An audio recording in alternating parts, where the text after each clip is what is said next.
Good morning. Today we're going to share details on the Commonwealth's plan to vaccinate homebound individuals and give an update on vaccine doses being distributed this week to providers.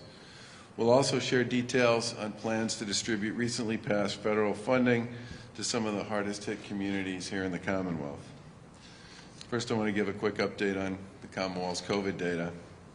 Yesterday, the Department of Public Health reported 1,865 new cases on 106,349 tests. Over 18.2 million tests have been reported this week, and this week we passed the milestone of over 2 million tests being conducted at the Commonwealth's free Stop the Spread testing sites. 628 individuals are in the hospital being treated for COVID, and 147 are in the ICU. That number's down since March 1 by about 20%. COVID hospitalizations have declined over the past few months, due in part to our success in vaccinating our most vulnerable residents, particularly people over the age of 75. We're now seeing more positive cases for a different age demographic, people under the age of 30. While these residents are far less likely to be hospitalized, it remains critically important for all residents, and especially young people, to continue to practice prevention strategies and not let down their guard.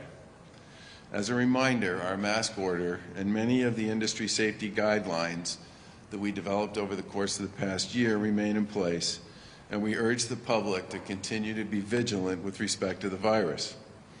Vaccines are here, and that's a great thing, but we're still in a race against time, especially as supply remains constrained. To ensure that we can stay on track and beat back the virus, provide vaccines, and get back to normal, we continue to urge residents to do your part to stop the spread. This includes using the Commonwealth's free testing sites if you've been exposed to COVID or feel sick. It's important to remember, and we've said this many times, that many of the people who get COVID are asymptomatic, and many of the people who transmit COVID to others are asymptomatic. If you've been around folks who've tested positive, it's important that you get tested, even if you don't have any symptoms. Testing is a key part of our strategy of pushing back on the virus over the past year, and it has been very effective. We continue to be one of the largest testers per capita in the country, and we have a massive testing infrastructure here in the Commonwealth, with over 400 sites available to be tested. Free testing is widely available, including at the Stop the Spread sites, which we've extended through the end of June. Doing your part and getting tested if you feel sick, or even if you've just been exposed to people who've been tested positive, is a very easy way to protect yourself, to protect your friends, to protect your family, and to protect your communities against the spread of the virus. On vaccines, over 1.1 million individuals are fully vaccinated here in Massachusetts. Over 2 million individuals have received a first dose, which includes the single-dose J&J vaccine. And thanks to the hard work of our healthcare workers, Massachusetts continues to be a leader in getting vaccines to our residents. We're in the top 10 of all states in doses per capita, and we're the #1 state among the large states that have more than 5 million people. According to Bloomberg's vaccine data, Massachusetts is the first large state in the country to vaccinate 30% of our population with a first dose. While there's still more work to do, we're the #2 state, according to the Bloomberg data, in dosing Black residents, and we're at over double the national average for Latinx residents. And we've made tremendous progress in vaccinating our older residents as well, who are the most susceptible to serious illness from COVID. Over 80% of residents 75 years or older and 68% of residents 65 and older at this point have had a first dose. We're optimistic the federal government will deliver on bigger shipments of vaccines as we go forward, so that we can continue to make progress in making sure that a vaccine is available to everybody who wants one. Now, for the week of March 22nd to March 29th, which is the week we're in now, the Commonwealth received 330,000 first and second doses as part of our state allocation from the federal government. That state allocation includes 183,000 first and second doses from Pfizer and 139,000 first and second doses of Moderna and 7,900 doses of J&J. That's in addition to the roughly 140,000 doses the federal government has allocated directly to community health centers and pharmacies through the Federal Retail Pharmacy Program this week. The Federal Retail Pharmacy Program received almost 116,000 doses, and the state allocation for retail pharmacies is another 10,000 doses. And between the state and federal allocations, community health centers received about 54,000 doses. And as part of the state allocation, health systems and healthcare providers received 115,000 doses, mass vaccination sites received about 109,000 doses, regional collaboratives received about 44,000 doses, and local boards of health received about 12,000 doses. Mobile clinics to support long-term care facilities, congregate care facilities, affordable and low-income senior housing, and homebound individuals received just under 10,000 doses. There are currently over 200 public vaccination sites available across the Commonwealth. We're starting to see an increases in doses provided by the federal government, which has allowed us to continuing opening up our eligibility categories. And we've been informed that we're going to receive about 40,000 additional doses of the one-dose J&J vaccine next week, which is great news. But we still see a constrained supply with respect to the demand we have and the capacity we have to put shots in people's arms. If you're looking for an appointment, you should anticipate that it could take several weeks to find an opening. Last week, we announced the dates when all people in the Commonwealth will be eligible for the vaccine, with the general public becoming eligible on April 19th, Patriots' Day. And as a reminder, if you're seeking an appointment at a mass vaccination site, you can pre-register for an appointment at mass.gov/COVID vaccine. You can also look for appointments at other sites like retail pharmacies, regional collaboratives, or the many provider organizations that are vaccinating both their patient panels and, in many cases, people in their community as well as the CHCs. Most healthcare providers, especially hospitals, have provided instructions to their patients on their appointment process if they are administering vaccines. As part of our distribution plans, we're working to ensure everyone has access to a vaccine once they become eligible, including those who can't leave their homes due to medical conditions or other circumstances. The Command Center has been working to set up a program to reach these individuals that will leverage the experience of local boards of health and establish a statewide homebound vaccination program with the Commonwealth Care Alliance.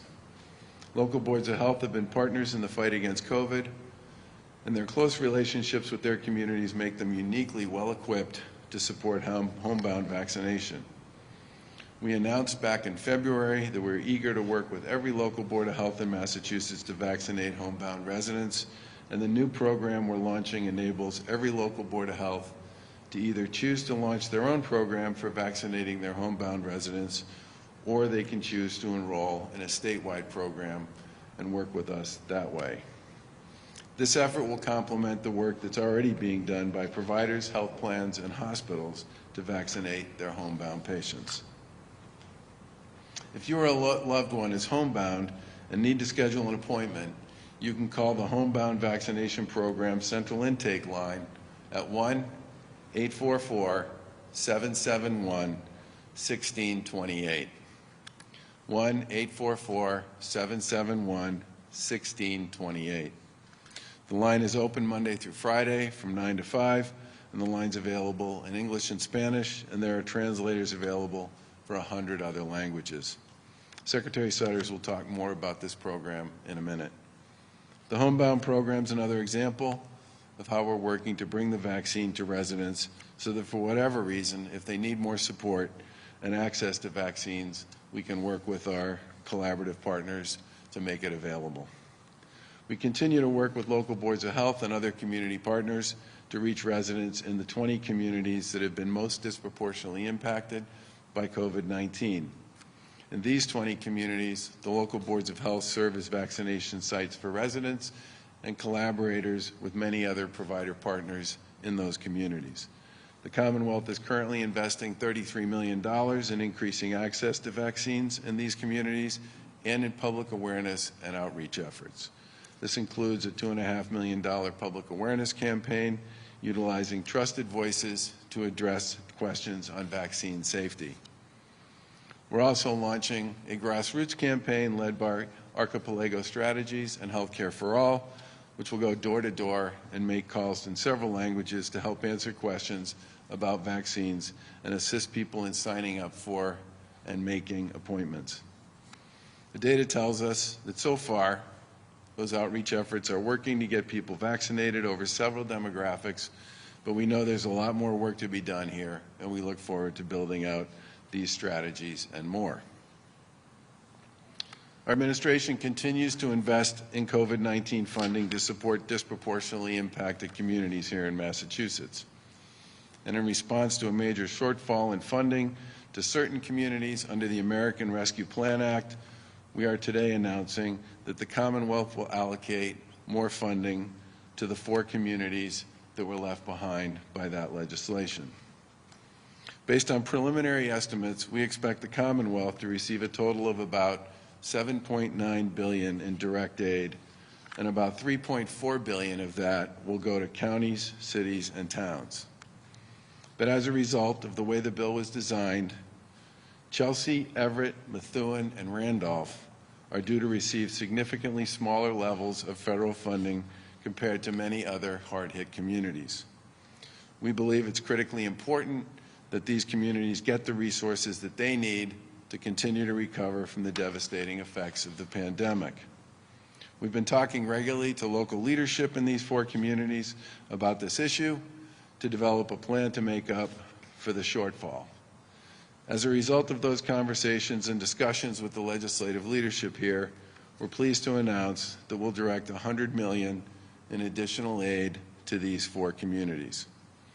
When we get final details from the federal government about how exactly the money can be used, we'll finalize agreements with each of these communities. These 4 municipalities will be able to use these funds in direct aid to support costs related to the COVID-19 pandemic, including direct response efforts addressing negative economic impacts, replacing revenue lost during the pandemic, making investments in water, sewer, and broadband infrastructure, as well as other eligible expenditures, totally consistent with what other communities in Massachusetts will be able to do with the resources that they receive. The Commonwealth expects to get additional details from the U.S. Treasury in the coming weeks around the final payment figures and additional guidance around the use of these funds. We also expect it to be several weeks before states are able to access any of these resources.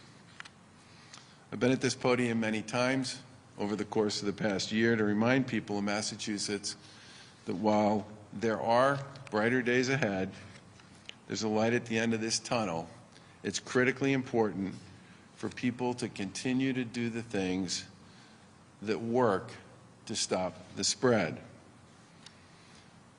I know it's been a long ride, and everybody's tired of playing this particular game, but we need to hang in a little longer.